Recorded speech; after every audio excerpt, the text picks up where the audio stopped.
नमस्कार मित्रांनो, मागील भागात आपण राजा शांतनू, गंगादेवी, 8 बसू आणि देवव्रत यांच्या जन्माची कथा पाहिली. गंगादेवी देवव्रतांना सर्व प्रकारचे शिक्षण देऊन पुन्हा राजा शांतनूकडे घेऊन आल्या. त्या दिवसापासून हस्तिनापूरला एक असा युवराज मिळाला जो पराक्रम, ज्ञान, शौर्य आणि धर्म या चारही गुणांमध्ये अद्वितीय होता. देवव्रतांनी महर्षी वसिष्ठांकडून वेद आणि धर्मशास्त्र, शुक्राचार्यांकडून राज्यकारभार, तर भगवान परशुरामांकडून धनुर्विद्या आणि युद्धकला शिकली होती. तलवार, धनुष्य, गदा, भाला, रथयुद्ध आणि हत्तीवरील युद्ध अशा प्रत्येक युद्धकलेत ते निष्णात झाले. ते केवळ महान योद्धाच नव्हते, तर गरिबांची मदत करणारे, न्यायप्रिय आणि प्रजेच्या सुखदुःखात सहभागी होणारे राजपुत्र होते. त्यामुळे हस्तिनापूरची जनता त्यांच्यावर अपार प्रेम करू लागली. राजा शांतनूंनीही आनंदाने त्यांना हस्तिनापूरचा युवराज घोषित केले. काही वर्ष सर्व काही सुरळीत सुरू होते. एके दिवशी राजा शांतनू यमुना नदीच्या किनारी शिकारीसाठी गेले. अचानक त्यांच्या नाकात एक अद्भुत सुगंध आला. तो सुगंध इतका मोहक होता की त्यांनी त्याचा मागोवा घेतला. काही अंतरावर त्यांना एक सुंदर तरुणी नाव चालवत असल्याचे दिसले. तिच्या चेहऱ्यावर तेज होते, डोळ्यात आत्मविश्वास होता आणि तिच्या व्यक्तिमत्वात विलक्षण आकर्षण होते. ती होती सत्यवती. सत्यवतीला पूर्वी मत्स्यगंधा म्हणून ओळखले जात असे, पण महर्षी पराशर यांच्या वरदानामुळे तिच्या शरीरातून दिव्य सुगंध दरवळू लागला. म्हणूनच तिला योजनगंधा असेही म्हटले जाऊ लागले.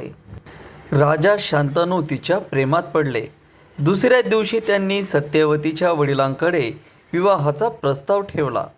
मच्छीमार प्रमुखाने नम्रपणे राजाचे स्वागत केले, पण तो म्हणाला, महाराज, माझ्या कन्येचा विवाह आपल्याशी होणे हा आमच्यासाठी सन्मान आहे, पण माझी एक अट आहे. राजा शांतनूंनी विचारले, कोणती अट? तो म्हणाला, सत्यवतीच्या पोटी जन्माला येणारा पुत्रच हस्तिनापूरचा पुढील राजा झाला पाहिजे. हे ऐकून राजा शांतनूच्या चेहऱ्यावरचे हास्य नाहीसे झाले, कारण हस्तिनापूरचा युवराज आधीच देवव्रत होता. राजा आपल्या पुत्रावर अन्याय करू इच्छित नव्हते, म्हणून त्यांनी काही उत्तर न देता शांतपणे राजवाड्याकडे परतण्याचा निर्णय घेतला. त्या दिवसापासून राजा शांतनू चिंतेत राहू लागले. ते कमी बोलू लागले. दरबारात त्यांचे मन लागत नव्हते. जेवणातही त्यांना रस उरला नव्हता. त्यांचे हे बदललेले रूप पाहून देवव्रत चिंतेत पडले. त्यांनी मंत्र्यांना विचारले, माझे वडील इतके दुःखी का आहेत? सुरुवातीला कोणी काही बोलले नाही, पण देवव्रतांच्या आग्रहामुळे अखेर सर्व सत्य त्यांना सांगण्यात आले. हे ऐकताच देवव्रत म्हणाले, जर माझ्या पित्याच्या आनंदासाठी मला काही त्याग करावा लागणार असेल तर तो मी आनंदाने करीन. क्षणाचाही विलंब न लावता ते मच्छीमार प्रमुखाकडे गेले. ते म्हणाले, आजपासून हस्तिनापूरच्या सिंहासनावरील माझा सर्व अधिकार मी सोडत आहे. सत्यवतीच्या पोटी जन्मलेला पुत्रच पुढील राजा होईल. हे ऐकूनही मच्छीमार प्रमुख समाधानी झाला नाही. तो म्हणाला, राजकुमार, तुम्ही महान आहात, पण पुढे तुमचा विवाह झाला आणि तुमच्या पुत्रांनी सिंहासनावरती दावा केला तर काय होईल? क्षणभर संपूर्ण वातावरण शांत झाले.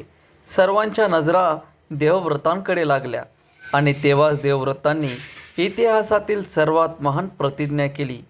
त्यांनी आकाशाकडे हात उंचावत म्हटले, आजपासून मी आयुष्यभर ब्रह्मचर्याचे पालन करीन. मी कधीही विवाह करणार नाही.